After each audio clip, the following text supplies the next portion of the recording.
रहे हैं, party ticket हमारा हक है, रहनुमाओं के बच्चों को इलेक्शन नहीं लड़ने देंगे।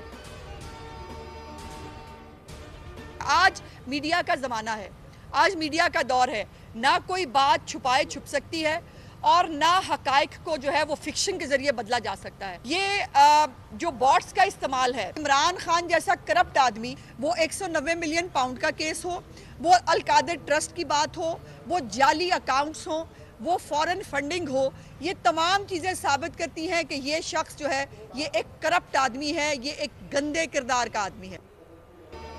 पीटीआई तितर बितर है, कोई नजर नहीं आता। पीटीआई सरबराह जेल को बाहर नहीं आना, ये सोशल मीडिया के वजीर आजम है अजमा बुखारी के वार। कहा, सोशल मीडिया पर जाली खबरें चलाना पीटीआई का वतीरा है। बानी पीटीआई की करप्शन के सबूत सामने आ गए। मीडिया का दौर है, हकाइक को छुपाया नहीं जा सकता। एहतजाज एहसन नवाज शरीफ के एहसान फरामोशी कर रहे हैं।